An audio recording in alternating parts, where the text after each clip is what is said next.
नमस्कार दोस्तों, मैं आपका गाइड कुमार रमेश। आपके अपने इस GS academy YouTube channel Jhunjhunu पर आपका स्वागत है।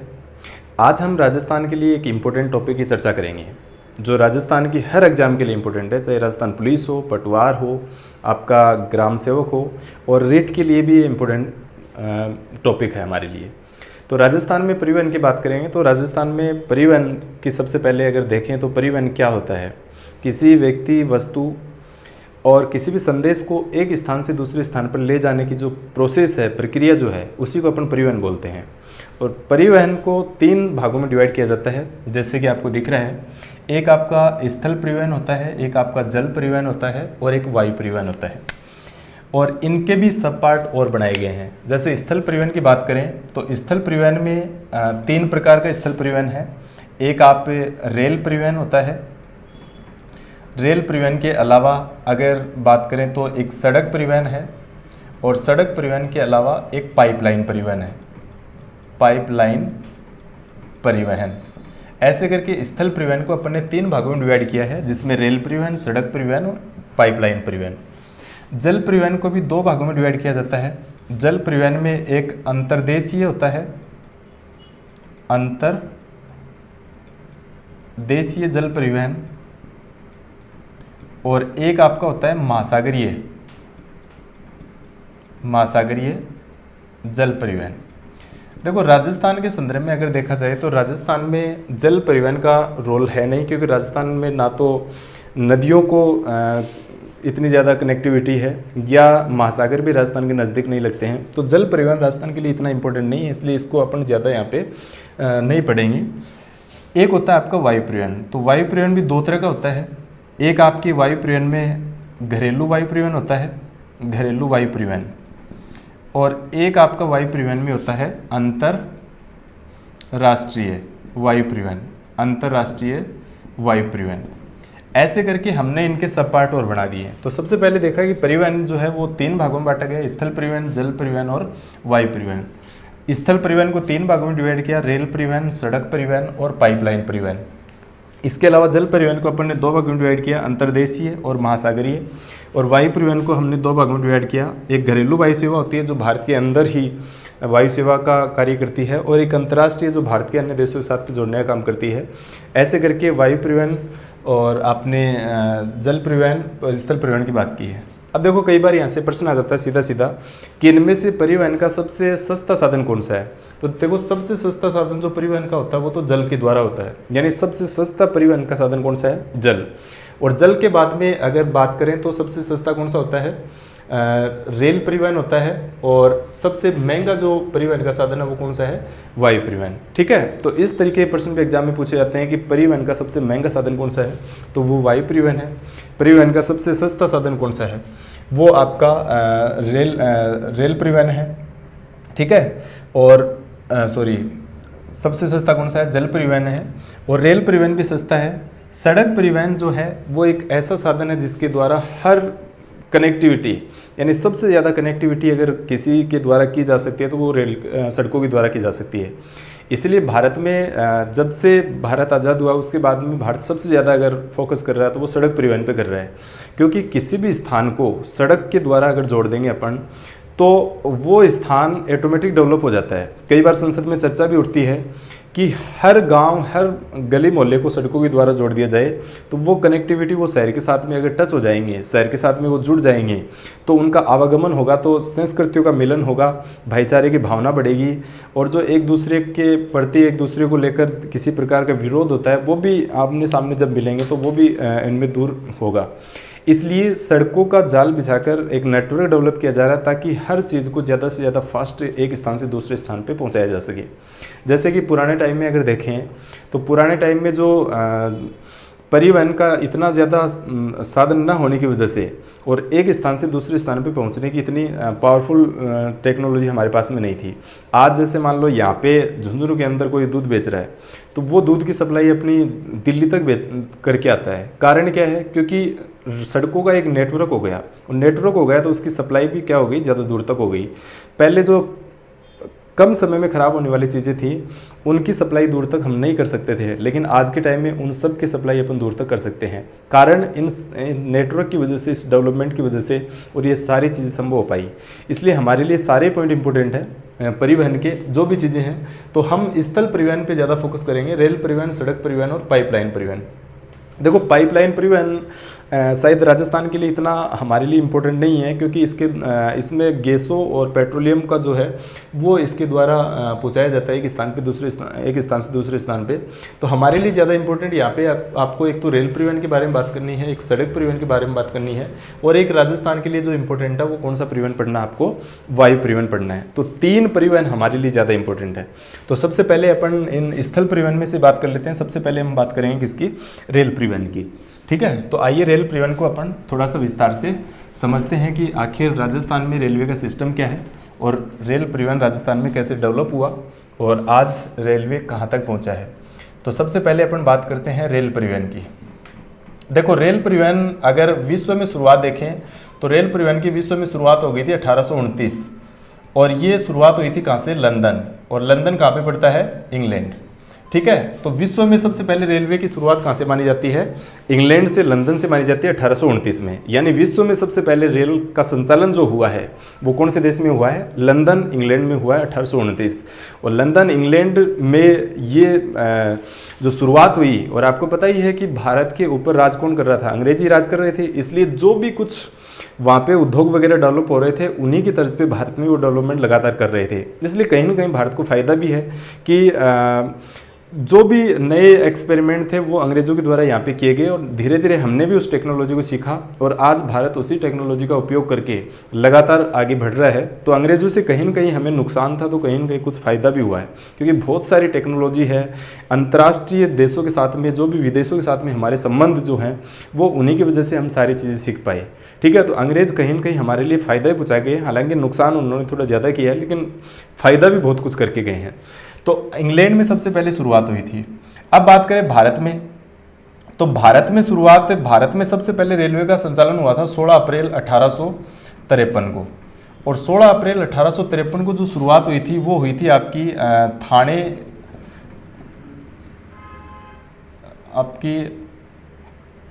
16 अप्रैल 1853, और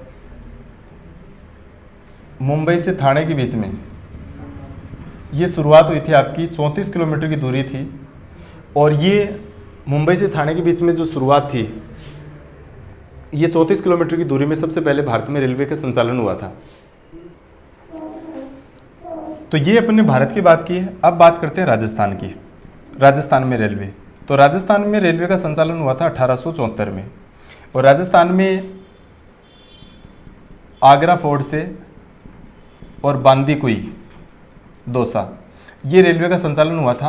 आगरा फोर्ट से बांदीकुई, ये लगभग 36 किलोमीटर की जो दूरी थी, इसमें सबसे पहले राजस्थान में रेलवे की शुरुआत हुई थी। तो आपने देखा कि दुनिया में सबसे पहले रेलवे की शुरुआत लंदन से हुई है, और भारत में सबसे पहले रेलवे की शुरुआत 16 अप्रैल 1853 मुंबई से ठाणे के बीच में, और राजस्थान में शुरुआत 1874 में आगरा फोर्ट से बांदीकुई, लगभग कितने किलोमीटर थी, 36 किलोमीटर। इस तरीके से अपन देख सकते हैं कि अपन ने ये प्रोसेस देख लिया है कि भारत से लेकर और राजस्थान तक ये कैसे शुरुआत है। यहाँ पे इस समय देखो राजस्थान में शासन था उस समय राम सिंह सेकंड। तो आपसे ये प्रश्न भी पूछा जा सकता है कि राजस्थान में जो रेलवे की शुरुआत है वो किसके टाइम में हुई थी। तो राम सिंह द्वितीय जो जयपुर के शासक थे उनके समय राजस्थान में रेलवे की शुरुआत हुई है। ठीक है, तो यहाँ से ऐसा प्रश्न भी परीक्षा में पूछे गए हैं। अब देखो इस रेलवे का बाद में 1950 जब देश आज़ाद हुआ 1947 में, और 47 के बाद में हमारा संविधान जो बनके तैयार हो गया था 26 नवंबर 1949 को, और इस 26 नवंबर 1949 को जो संविधान हमारा बनके तैयार हुआ, उसके बाद में 26 जनवरी 1950 को हमारा संविधान लागू हो गया था। इसके बाद में 1951 में भारत सरकार ने इस रेलवे का क्या कर लिया, राष्ट्रीयकरण कर लिया। तो आपसे ये प्रश्न भी पूछा जा सकता है कि रेलवे का राष्ट्रीयकरण कब किया गया था। तो 1951 भारत सरकार के द्वारा रेलवे का राष्ट्रीयकरण कर लिया। आज वर्तमान में जो रेलवे का संचालन होता है वो केंद्र सरकार के द्वारा होता है, यानी केंद्र सरकार के द्वारा संचालन होता है, और इसको संघ सूची के विषय में डाल दिया। यानी जो आपने पढ़ा होगा संघ सूची, राज्य सूची और सोमवर्ती सूची, उनमें से जो रेलवे है वो अपना संघ सूची का विषय है। ठीक है, केंद्र सरकार के द्वारा, और 1951 में इसका राष्ट्रीयकरण करके इसको संघ सूची का विषय बना दिया गया। यहाँ तक की बात आपको समझ आ गई होगी। इसके बाद में देखो अपन आगे इसमें देखते हैं कि राजस्थान में और रेलवे का कुल कितनी लंबाई है और राजस्थान कितना % भारत में योगदान देता है। तो आपको समझना है कि 5,929 किलोमीटर राजस्थान में रेलवे की लंबाई है और ये लंबाई भारत की कुल 8.66% है। तो ये डाटा भी आपको याद रखना है। 2018-19 की जो समसामयिकी है, जो आपका आर्थिक समीक्षा है, उसके अनुसार जो राजस्थान में रेलवे की कुल लंबाई है वो 5,929 किलोमीटर और ये जो लंबाई है ये कुल का भारत का 8.66% वहाँ पे है। तो आपको ये डाटा भी याद रखना है। अब देखो राजस्थान में जो रेलवे का प्रकार है वो कितने प्रकार से है। तो राजस्थान में रेलवे की बात करें तो 3 प्रकार से रेलवे को डिवाइड किया गया है, यानी रेलवे ट्रैक जो है वो 3 प्रकार के हैं राजस्थान में। रेलवे ट्रैक देख लेते हैं, रेलवे ट्रैक। और रेलवे ट्रैक देखो, एक तो होता है आपका ब्रॉडगेज, एक तो आपका कौन सा है, ब्रॉडगेज है, एक आपका है कौन सा, मीटर गेज, और एक आपका है कौन सा, नैरो गेज, नैरो गेज। ठीक है। इस ब्रॉडगेज की जो चौड़ाई होती है वो 1.676 मीटर होती है, इसकी होती है 1 मीटर और इसकी चौड़ाई होती है 0.762 मीटर। ठीक है। ब्रॉडगेज की बात करें तो राजस्थान में इसका 82.92% जो भाग है वो ब्रॉडगेज का है, यानी लगभग राजस्थान में किसका संचालन होता है, ब्रॉडगेज का संचालन होता है। इसके बाद में राजस्थान में लगभग 15.60% जो है वो क्या है, मीटर गेज, यानी राजस्थान के लगभग 60% भाग पे, इसको एवरेज देखें तो लगभग 83% भाग पे क्या है आपका ब्रॉडगेज, लगभग 16% भाग पे क्या है आपका मीटर गेज, और ये आपका नैरो गेज का संचालन जो है वो 1.48%, यानी लगभग हम 1% भाग पे मान सकते हैं किसका संचालन होता है, नैरो गेज का संचालन। अब देखो इसमें एक चीज़ आपको ये भी ध्यान में रखनी है, नैरो गेज के बारे में कई बार पूछा जाता है, नैरो गेज क्या राजस्थान में चलती है या फिर ऐसे सिर्फ नाम के लिए नैरो गेज है। तो आपको ये भी याद रखना है कि नैरो गेज का संचालन राजस्थान के धौलपुर जिले में होता है। ये बहुत बार प्रश्न पूछा जाता है कि नैरो गेज है वो राजस्थान के कौन से जिले में संचालित होती है। तो नैरो गेज आज भी चलती है राजस्थान में, और कौन से जिले में चलती है, धौलपुर जिले में। मीटर गेज का भी कोई सिस्टम 16% भाग पे है। तो मीटर गेज का क्या सिस्टम है यहाँ पे, तो आपने एक जैक्सन का नाम सुना होगा जिसका नाम है फुलेरा जैक्सन, और फुलेरा जैक्सन बहुत ही इंपॉर्टेंट जैक्सन है राजस्थान के लिए। यहाँ से बहुत बार एग्जाम में राजस्थान की जो भी प्रतियोगी परीक्षाएं हैं, यहाँ तक कि बड़ी एग्जाम जो होती हैं एसएससी वगैरह जो भी होती हैं, केंद्र लेवल की जो एग्जाम है, सेंट्रल लेवल की जो एग्जाम है, वहाँ पे भी ये प्रश्न पूछा गया है कि एशिया का सबसे बड़ा मीटर गेज का यार्ड कौन सा है। तो आपको याद रखना फुलेरा जैक्सन जयपुर जो एशिया का सबसे बड़ा मीटर गेज का यार्ड है। तो यहाँ से मीटर गेज से याद रखना है, लेकिन राजस्थान के लगभग 83% भाग पर कौन सी सेवा का संचालन होता है, ब्रॉड गेज का संचालन होता है, इसलिए आपको ये विशेष याद रखना है। दूसरी बात, राजस्थान से कई बार ऐसे प्रश्न भी पूछे गए हैं कि क्या राजस्थान का सभी जिले, राजस्थान में 33 जिले हैं और 33 जिलों को राजस्थान में कितने संभागों में बांट रखा है, 7 संभागों में। क्या हर जिले में रेलवे का संचालन होता है या फिर राजस्थान का कोई ऐसा जिला भी है जिसमें रेलवे का संचालन नहीं होता है। तो आप इसको भी समझना होगा क्योंकि ये प्रश्न भी पूछे गए हैं। तो आपको एक याद रखना, आपका जो राजस्थान के 2 जिले हैं, आपका एक जिला है डूंगरपुर और एक जिला है आपका कौन सा, बांसवाड़ा। इन दोनों जिलों के अंदर रेलवे का संचालन अभी तक नहीं है, हालांकि प्रोसेस जारी है, वहाँ पे जल्दी काम स्टार्ट है वहाँ पे, और हो सकता है कि जल्दी वहाँ पे संचालित हो जाए। लेकिन अभी तक की बात करें तो अभी तक वहाँ पे रेलवे का संचालन नहीं होता है डूंगरपुर और बांसवाड़ा जिले के अंदर।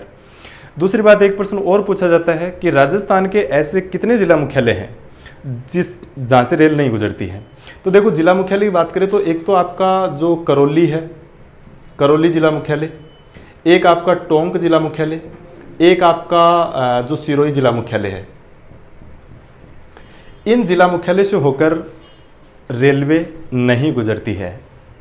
आप इस प्रश्न को दोबारा से समझना, ये प्रश्न अगर आपको समझ में नहीं आया हो, आपसे प्रश्न पूछा जाएगा कि राजस्थान के ऐसे कितने जिला मुख्यालय हैं जहाँ से रेलवे का संचालन नहीं होता है।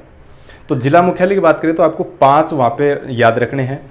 देखो डूंगरपुर और बांसवाड़ा तो ऐसे हैं जहाँ पे रेल चलती नहीं है। इसके अलावा करौली, टोंक और सिरोही रेल तो चलती है इन तीनों जिलों के अंदर, लेकिन जिला मुख्यालय से होकर नहीं गुजरती है। तो 3 तो ये हो गई और 1-2 आपके ये, ऐसे करके 5 ऐसे जिला मुख्यालय हैं जहाँ से रेलवे का संचालन नहीं है राजस्थान के अंदर। ठीक है, तो ये पॉइंट भी आपको याद रखना है। इसके अलावा और हमसे यहाँ से क्या प्रश्न पूछे जा सकते हैं, तो उसकी भी अपन और थोड़ी चर्चा कर लेते हैं।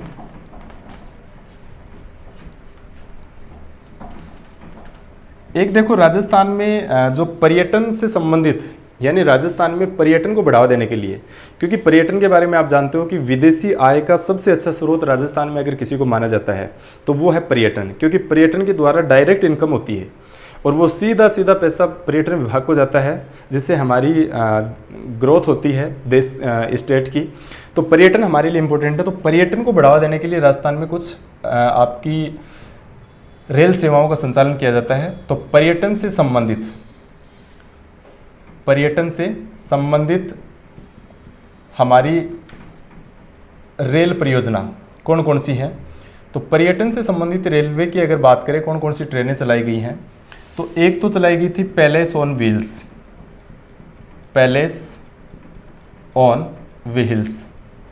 और पैलेस ऑन व्हील्स जो है इसका संचालन हो रहा है 1982 से। कब से हो रहा है? 1982। और ये पैलेस ऑन व्हील्स 1982 से चल रही है और इसको जो चलाने का काम कर रहा है, किसके नियंत्रण में चल रही है, तो आपको उत्तर पश्चिमी रेलवे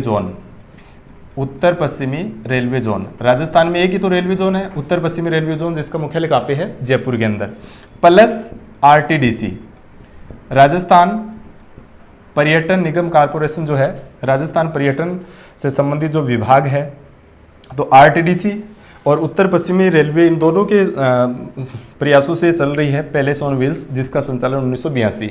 तो आपसे प्रश्न पूछे कि राजस्थान में सबसे पहले पर्यटन को बढ़ावा देने के लिए कौन सी ट्रेन का संचालन किया गया था, तो आपको याद रखना है पैलेस ऑन व्हील्स का संचालन कब किया गया था? 1982 के अंदर।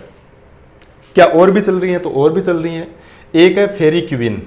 कौन सी ट्रेन है? फेरी क्वीन। और इस फेरी क्वीन का संचालन 2003 से हुआ था। और ये फेरी क्वीन जो है ये उत्तर पश्चिमी रेलवे जोन के तहत चल रही है। उत्तर पश्चिमी रेलवे जोन, यानी उत्तर पश्चिमी रेलवे जोन, जिसका मुख्यालय कहाँ पे है? जयपुर। और इसके नियंत्रण में चल रही है कौन सी? फेरी क्वीन 2003 से। और ये शेखावाटी क्षेत्र में कहाँ पे चल रही है? इसका ज़्यादा जो संचालन होता है ये शेखावाटी क्षेत्र के लिए चलाई गई थी फेरी क्वीन। क्या और भी चल रही है? तो 2009 में एक ट्रेन और चलाई गई थी 2009 में, जिसका नाम था राजस्थान रॉयल्स ऑन व्हील्स। तो ये भी आपसे पूछा जा सकता है कि राजस्थान रॉयल्स और व्हील्स का संचालन कब किया गया, कब से किया गया? 2009 से। और इसका संचालन भी किसके द्वारा? उत्तर पश्चिमी रेलवे जोन प्लस आरटीडीसी, इस आरटीडीसी के द्वारा इसका संचालन किया गया था। तो आपको याद रखना है कि राजस्थान में जो है वो जो पर्यटन से संबंधित सेवाएं हैं उनका जो काम कर रही है वो उत्तर पश्चिम railway zone plus RTDC. Palace on wheel चलाई गई, फेरी क्वीन 2003 में चलाई गई, 2009 में राजस्थान रॉयल्स ऑन व्हील चलाई गई। इसका मतलब राजस्थान जो पर्यटन निगम लिमिटेड है, इसके द्वारा भी राजस्थान में पर्यटन को बढ़ावा देने के लिए काफ़ी प्रयास किया जा रहा है। ठीक है, तो ये आपको पर्यटन से संबंधित कुछ सेवाएं हैं। इसके अलावा देखो, कई बार आपसे पूछा गया है कि आरटीडीसी है, इसकी स्थापना कब हुई थी? तो आरटीडीसी जो ये बार बार में आरटीडीसी का नाम आ रहा है, तो इस आरटीडीसी की अपन अलग से बात कर लेते हैं। आरटीडीसी क्या है और ये कैसे काम कर रहा है? तो आरटीडीसी तो पर्यटन हमारा अलग से टॉपिक होगा, उसमें बात करेंगे, लेकिन थोड़ी सी यहाँ पे इसके लोगों की बात कर लेते हैं। राजस्थान पर्यटन निगम लिमिटेड, और ये राजस्थान पर्यटन निगम लिमिटेड है, इसकी स्थापना हुई थी 1 अप्रैल 1979 को। और इसका जो लोगो है वो है पधारो म्हारे देश, पधारो म्हारे देश। तो इस समय जो पर्यटन का लोगो है राजस्थान में वो क्या है? पधारो म्हारे देश। दूसरी बात ये भी समझना है कि ये लोगो बार बार में चेंज होता रहा है। ये आपका 29 फरवरी को चेंज कर दिया गया, 29 फरवरी 2019। उससे पहले जो लोगो था वो था जाने क्या दिख जाए। तो जाने क्या दिख जाए से हटा के और वर्तमान में इसका लोगो क्या कर दिया गया? पधारो म्हारे देश। दूसरी बात देखो, लोगो कब कब चेंज हुआ है? तो 1993 में सबसे पहले इसका लोगो था, यही था, पधारो मारे देश, ये 1993 में इसका लोगो था। 1993 के बाद में 2008 में इसका लोगो चेंज हो गया और लोगो बना दिया इसका रंगीला राजस्थान, रंगीलो राजस्थान। और रंगीलो राजस्थान के बाद में 2016 में फिर इसका लोगो चेंज हो गया और 2016 में इसको लोगो बना दिया गया जाने क्या दिख जाए। इस तरीके से अपन बात करें यहाँ पे तो राजस्थान में इसका लोगो को लेकर कई बार बदलाव किए गए हैं, बहुत बार लोगो चेंज हुआ है। 93 में सबसे पहले लोगो था पधारो हमारे देश, 2008 में फिर लोगो चेंज हुआ रंगीलो राजस्थान और 2016 में फिर लोगो चेंज हुआ जाने क्या दिख जाए और 2019 में 29 फरवरी को फिर लोगो चेंज होके क्या बना दिया, पधारो नी हमारे देश। तो वापस से लोगो वही जो शुरुआत हुई थी जिस लोगों के साथ में पर्यटन की, पधारो हमारे देश, और ये बहुत फेमस लोगो रहा है। राजस्थान के बहुत सारे लोकगीत उस लोगो के ऊपर बन चुके हैं। तो राजस्थान का सबसे फेमस अगर कोई लोगो है तो वो यही है जिसका नाम है पधारो हमारे देश, और इसको वापस से लोगो के रूप में कन्वर्ट कर दिया गया है। तो ये था पर्यटन से संबंधित परियोजनाएं चल रही हैं राजस्थान में, जो आपकी रेलवे से संबंधित। तो हमने इसकी साथ में आरटीडीसी यानी राजस्थान पर्यटन विकास निगम लिमिटेड की भी अपने बात कर ली है। एक चीज़ और आपको थोड़ी सी इसमें रेलवे के अंदर याद रखनी है, वो है आपका राजस्थान के अंदर जो मेट्रो का संचालन होता है। तो राजस्थान में चलने वाली मेट्रो से भी आपके एग्जाम में प्रश्न पूछे गए हैं, तो थोड़ा सा उसके बारे में और समझ लेते हैं कि मेट्रो से संबंधित कौन कौन से परीक्षा में प्रश्न हमारे आ सकते हैं। तो राजस्थान में चलने वाली जो मेट्रो है वो काफ़ी इंपॉर्टेंट है और एशिया के अंदर काफ़ी नाम है उस मेट्रो का, यानी बहुत ही टेक्नोलॉजी, इसकी अच्छी टेक्नोलॉजी के कारण इसका राजस्थान के अंदर नाम है अलग से। तो अपन बात कर लेते हैं जो जयपुर मेट्रो है इसकी बात कर लेते हैं, जयपुर मेट्रो। तो सबसे पहले तो मेट्रो की बात करें तो आज कई सारे शहरों में, लगभग 9 शहरों के अंदर भारत के अंदर मेट्रो का संचालन होता है, उसमें से राजस्थान का नाम भी आता है। और राजस्थान में जो मेट्रो है वो भी काफ़ी अच्छी सुविधाओं से युक्त मेट्रो मानी जाती है। और इस मेट्रो की बात करें तो ये एक बैंक है जिसका नाम है एडीबी। तो एडीबी के सहयोग से इस मेट्रो की शुरुआत हुई थी, एडीबी के सहयोग से इस मेट्रो का निर्माण किया गया। एशियाई विकास बैंक जिसका मुख्यालय मनीला फिलीपींस में है, 1967 में जो बना है एशियाई विकास बैंक मनीला फिलीपींस। तो किसके सहयोग से बना, तो आप पहली बात तो ये याद रखनी है, एशियाई विकास बैंक।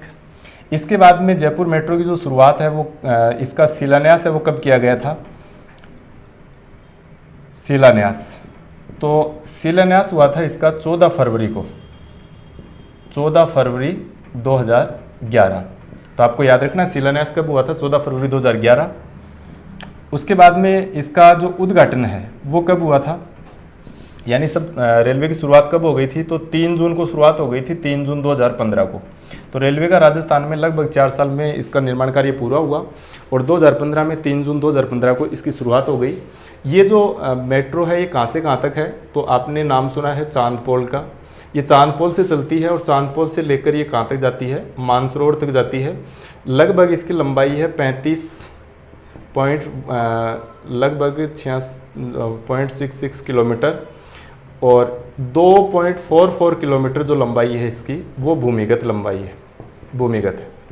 ऐसे करके राजस्थान में 35 किलोमीटर की लंबाई में चलने वाली ये जो ट्रेन है जिसका नाम है जयपुर मेट्रो, इसकी शुरुआत हुई थी कब से, 3 जून 2015 को, और इसका शिलान्यास कब किया गया, 14 फरवरी 2011। किसके सहयोग से चलाई गई थी, एशियाई विकास बैंक। दूसरी बात, कितने किलोमीटर में, 35 किलोमीटर, 2.44% ही भूमिगत है।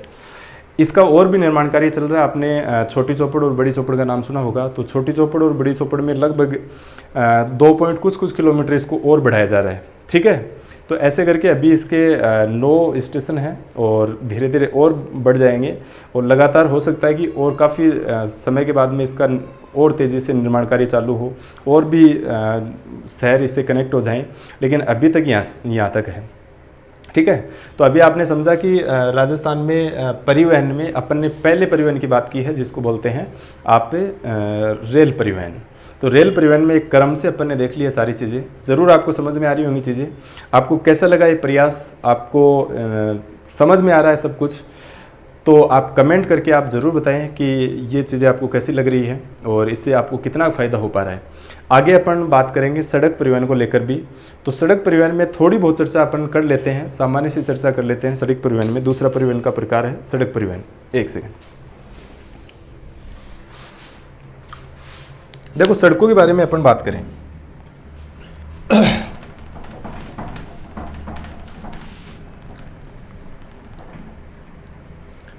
सड़क परिवहन,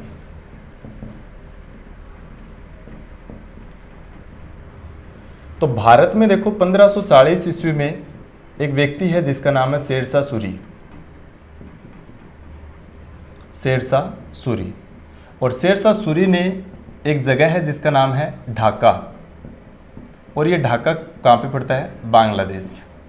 और इस ढाका बांग्लादेश से एक जगह है पेशावर, और ये पेशावर कहाँ पे पड़ता है? पाकिस्तान। तो शेरशाह सूरी ने 1540 में ढाका बांग्लादेश से पेशावर पाकिस्तान तक एक सड़क का निर्माण करवाया था जिसको बोला गया grant trunk road. Grant trunk road, जिसमें NH 1 और 2 को वर्तमान में शामिल कर रखा है। तो ये जो सड़क है, इस सड़क का निर्माण कार्य सबसे पहले हुआ था शेरशाह सूरी के काल में। इसलिए अपन कह सकते हैं कि भारत में रेलवे का शुरुआत जो है वो किसके टाइम से मानी जाती है? शेरशाह सूरी के टाइम से मानी जाती है। यानी भारत में सड़क परिवहन की शुरुआत किसके टाइम में हुई थी? शेरशाह सूरी के टाइम में। और सबसे पहले जो सड़क बनी थी उसका नाम क्या है? Grand trunk road. कहाँ से कहाँ तक थी? ढाका बांग्लादेश से आपकी पेशावर पाकिस्तान तक। इसके बाद में एक प्रश्न यहाँ से ये बनता है कि आधुनिक सड़क निर्माता किसे माना जाता है? तो इंग्लैंड का एक व्यक्ति है जिसका नाम है मेकाडम। इस मेकाडम को माना जाता है आधुनिक सड़क निर्माता। आधुनिक भारत का सड़क निर्माता किसको माना जाता है? मेकाडम को माना जाता है। ठीक है, तो एक आपको ये पॉइंट याद रखना मेकाडम के बारे में। और सबसे अच्छी जो इसके बारे में एक पहल हुई थी बाद में 1943 में, 1943 में एक परियोजना आई थी जिसका नाम था नागपुर योजना। नागपुर योजना, और ये नागपुर योजना हमारे लिए बहुत इंपॉर्टेंट है। इस नागपुर योजना की बात करें तो कब आई थी? 1943। इस नागपुर योजना में भारत की सड़कों को डिवाइड किया गया, कैसे कैसे हमें सड़कों का निर्माण करना है, कौन कौन सी सड़क कैसे कैसे बननी चाहिए, इन सब के लिए एक योजना प्रस्तुत की गई जिसका नाम था नागपुर योजना। इस नागपुर योजना ने भारत की सड़कों को 4 भागों में डिवाइड कर दिया। कितने भागों में? 4 भागों में। इसने कहा कि एक तो राष्ट्रीय राजमार्ग होंगे। कौन से मार्ग? राष्ट्रीय राजमार्ग। एक इसने बताया कि राज्य राजमार्ग होंगे, राज्य राजमार्ग। एक इसने कहा कि एक जिला सड़क होंगी, जिला सड़क। और एक इसने बताया ग्रामीण सड़क होंगी। तो ऐसे करके अपन बात करें तो नागपुर योजना के तहत सड़कों को कितने भागों में बांटा गया? 4 भागों में। राष्ट्रीय राजमार्ग होंगे, राज्य राजमार्ग होंगे, जिला सड़क होंगी और आपकी ग्रामीण सड़कें होंगी। तो नागपुर योजना के तहत सड़कों का ऐसे डिवाइड किया गया।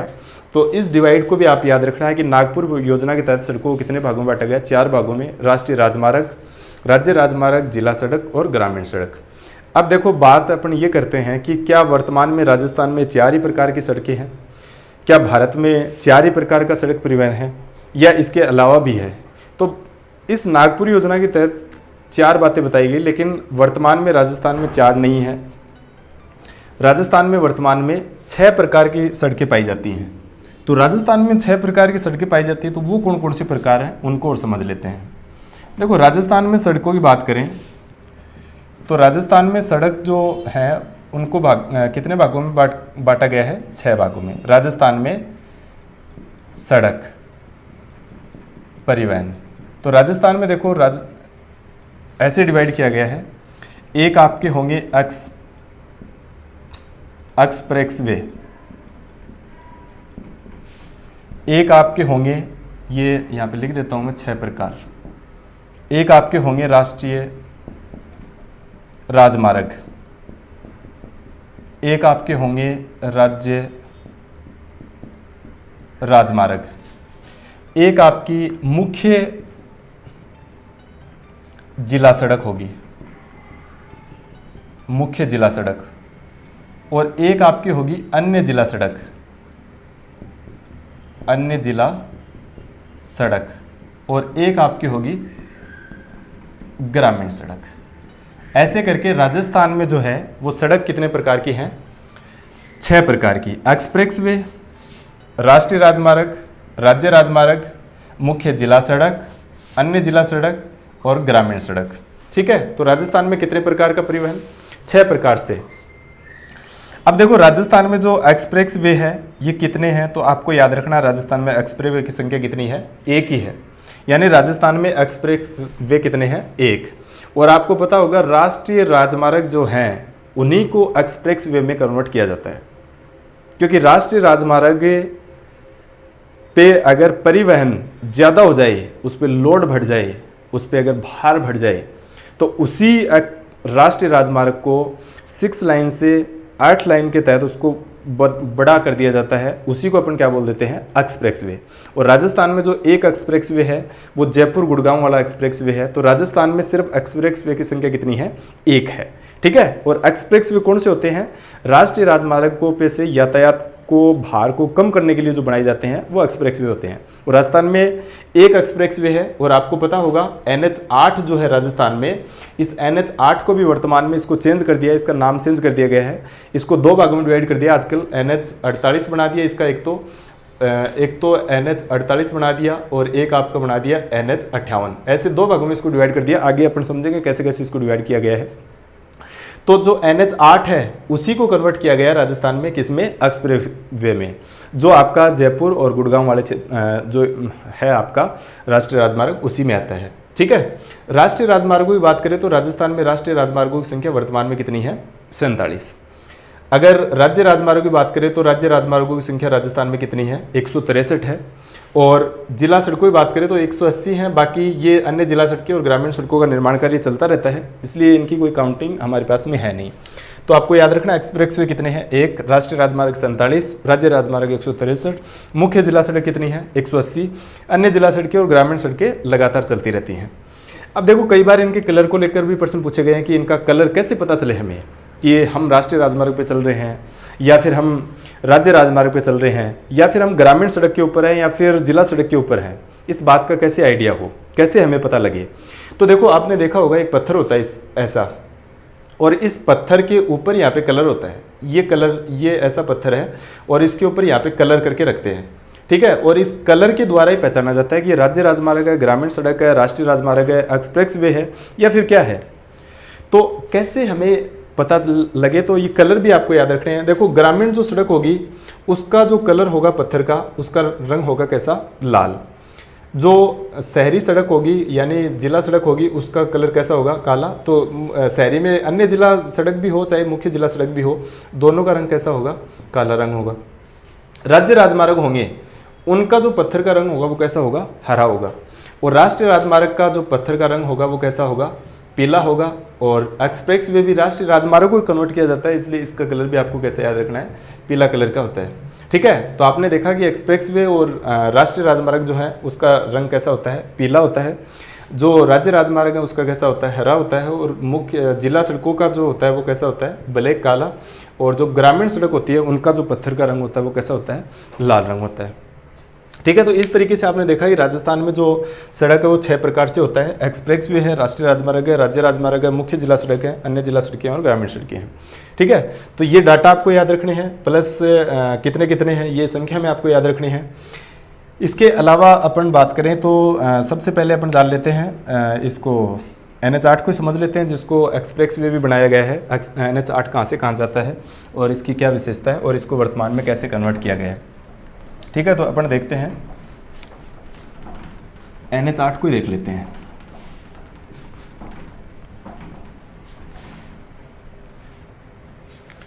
NH8 बात कर लेते हैं, NH8। और इस NH8 को वर्तमान में किस में बदल दिया, NH48।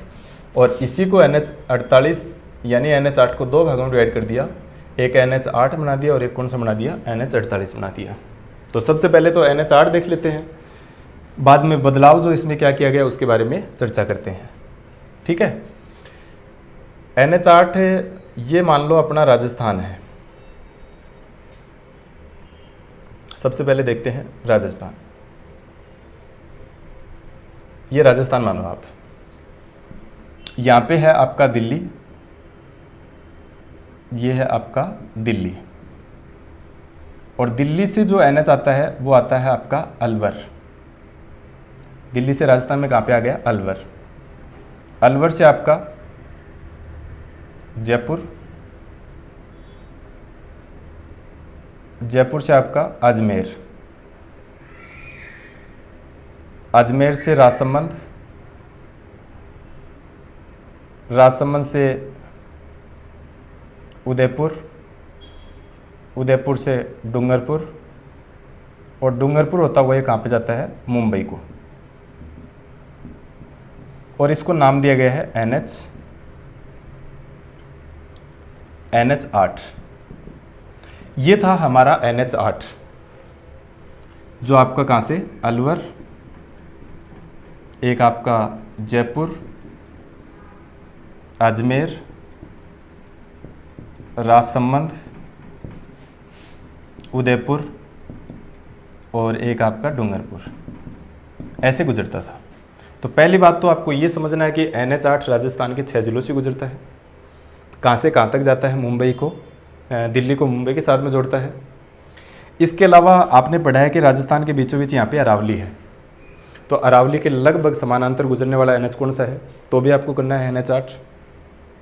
अब अरावली के समानांतर गुजरेगा, अरावली बीच में आएगी तो कहीं ना कहीं से उसको काटना भी पड़ेगा, और काट के भी वो बनाया जाएगा। इसलिए आपको ये भी समझना है कि अरावली को सबसे ज़्यादा बार काटने वाला NH कौन सा है, तो भी आपको याद रखना है NH8। ठीक है, कई सारे प्रश्न बनते हैं यहाँ से। और आपको जो स्वर्णिम चतुर्भुज योजना है उसमें शामिल NH भी आपका कौन सा था, NH8। दूसरी बात यहाँ पे देखो, ये जो आपका राजसमंद है, इस राजसमंद में यहाँ पे एक दर्रा है, इसमें आपने नाम सुना होगा कामली घाट दर्रे का। कौन सा दर्रा, कामली घाट दर्रा, जिसका कई बार परीक्षा में प्रश्न पूछा गया कि कामली घाट दर्रा जो है वो कहाँ पे है, तो ये राजसमंद में है। कौन से NH के ऊपर, NH8 के ऊपर। ये उदयपुर है, और उदयपुर में यहाँ पे एक सुरंग है, उदयपुर में यहाँ पे एक सुरंग है जिसका नाम है चिरवा नाल सुरंग, चिरवा घाटी सुरंग।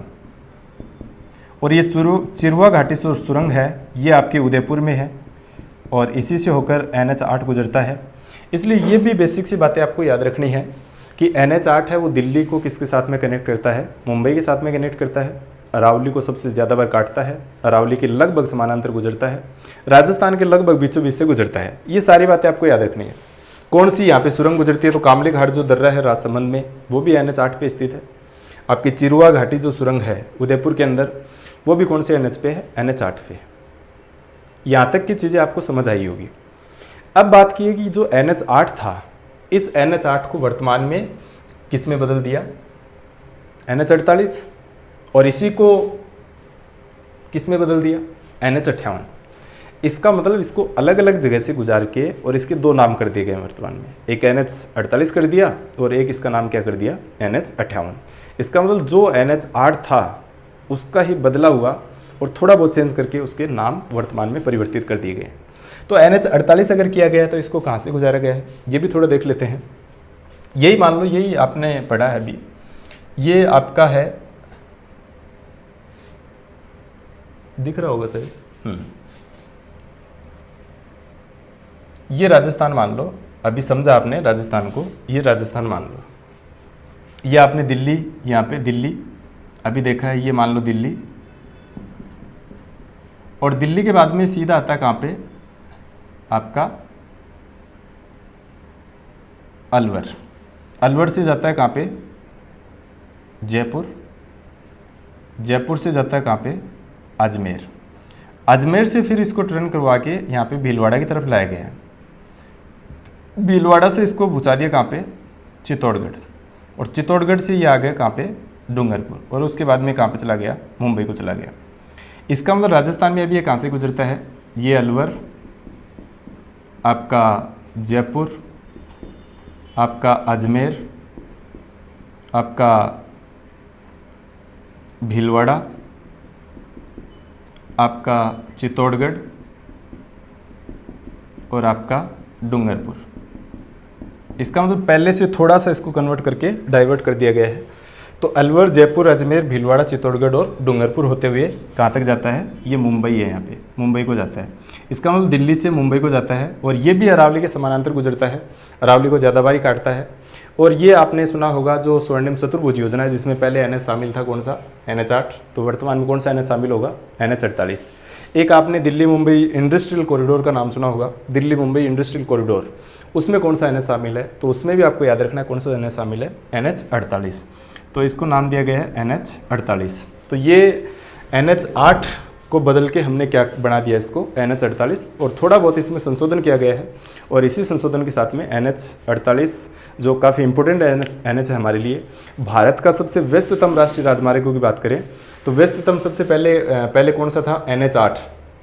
तो वर्तमान में अगर पूछा जाए कि भारत का सबसे व्यस्ततम, राजस्थान का नहीं है, राजस्थान का तो है ही, भारत का सबसे व्यस्ततम NH कौन सा है, तो वो NH है NH48। दूसरी बात, इतना ज़्यादा व्यस्त है कि यहाँ पे लगातार इतना सारा यातायात रहता है, और इतने सारे यातायात की वजह से जहाँ पे यातायात ज़्यादा रहेगा वहाँ पे दुर्घटनाएं भी ज़्यादा होंगी। तो यहाँ पे चलता फिरता एक ट्रॉमा कार्य कर रहा है, यानी जब भी कोई दुर्घटना होती है तो चलती बनती एक वेन है और वो ट्रॉमा सेंटर के रूप में यहाँ पे काम करती है। जब भी कोई दुर्घटना होती है वो वहाँ पे तुरंत पहुँच जाते हैं। तो कौन सी NH पे राजस्थान का एकमात्र ट्रॉमा सेंटर, जो चलता फिरता ट्रॉमा सेंटर वो है? तो ऐसा प्रश्न भी अगर आपसे पूछे तो वो भी आपको याद रखना कौन सा है, NH8। इसका मतलब राजस्थान में NH48 जो बदला हुआ रूप है इसका। ऐसे करके राजस्थान में देखें तो और भी बहुत सारे NH है जिसके नाम चेंज किए गए हैं, और कौन कौन से NH की क्या विशेषता है ये और भी अपन पढ़ेंगे, और दोबारा दूसरे वीडियो में उन सब की बात करेंगे। कौन कौन से NH है जिसके नाम चेंज किए गए हैं, कौन से NH की कौन सी विशेषता है, कौन सा सबसे लंबा NH है, कौन सा राजस्थान का सबसे लंबा NH है, कौन सा सबसे राजस्थान का छोटा NH है। छोटा NH भी चेंज हो गया, सबसे लंबा NH भी चेंज हो गया, तो सबके नाम परिवर्तित हो गए हैं। वो बदले हुए नाम आप ज़रूर अपने अगले वीडियो में उनकी बात करेंगे। तो सड़क परिवहन हमारे लिए बहुत इंपॉर्टेंट टॉपिक है, और सड़क परिवहन में बहुत सारा चेंजमेंट किया गया भारत सरकार के द्वारा, इसलिए ज़्यादा इंपॉर्टेंट हो जाता है राजस्थान में कहाँ कहाँ से कौन कौन से NH गुजारे गए हैं। तो ये थोड़ा सा हमारे लिए कॉम्प्लिकेटेड सा मामला होता है, लेकिन आप इन्हें इसको बेसिक से समझेंगे तो सारी चीज़ें हमारे समझ में आ जाएंगी। ठीक है, बने रहिए, आप देखते रहिए, और इस चैनल को सब्सक्राइब करें, लाइक करें, और कमेंट करके ये ज़रूर बताएं कि आपको ये प्रयास कैसे लग रहा है, जो हमारी टीम कार्य कर रही है, ये आपके टीम के द्वारा किया गया प्रयास कैसे लग रहा है। कोई कमी हो तो भी आप कमेंट सेक्शन में ज़रूर बताएँ, और आपको अच्छा लग रहा हो और भी ऐसी लेटेस्ट जो जानकारी है हम आप तक पहुंचाएंगे। आप इस चैनल को सब्सक्राइब, लाइक और कमेंट करके आप ज़रूर हमें बताएं, ताकि हमारी टीम का भी हौसला बढ़े और हम और मोटिवेट हों कि हमें वीडियो बनाना चाहिए। क्योंकि जब तक ऑफलाइन क्लासेस स्टार्ट नहीं हो जाती तब तक ये प्रयास है ऑनलाइन के माध्यम से। हालांकि ऑनलाइन से जितना हम ऑफलाइन में कर पाते हैं उतना नहीं हो पाता है, लेकिन फिर भी एक प्रयास है, ये एक विकल्प हमने निकाल रखा है कि जब तक नहीं खुले तब तक इसके द्वारा आप तक सूचनाएँ पहुँचाई जाए। जो भी प्रतियोगी परीक्षाओं की तैयारी कर रहे हैं उनके लिए टाइम बहुत अच्छा टाइम है, घर पे अच्छी तैयारी करें और एकांत में रहें, अच्छी किताबें पढ़ें, और जब भी बोरिंग हो तो आप ऐसे हमारे ये वीडियो देखें, इनमें आपको लाभ होगा। बाकी तैयारी करें, डेट आएगी तो एक साथ में आएगी सभी प्रतियोगी परीक्षाओं की, बाद में इतना मौका नहीं मिलेगा। तो सब प्रतियोगी परीक्षाओं के लिए परीक्षाओं की तैयारी करने वाले स्टूडेंट के लिए मैं आशा करता हूं कि उनकी तैयारी अच्छी चल रही होगी, उनको ज़रूर लाभ हो रहा होगा, और घर पे वो इस लॉकडाउन का अच्छा फ़ायदा उठा रहे होंगे। थैंक यू, धन्यवाद। फिर मिलते हैं अगले वीडियो के अंदर, तब तक के लिए थैंक यू।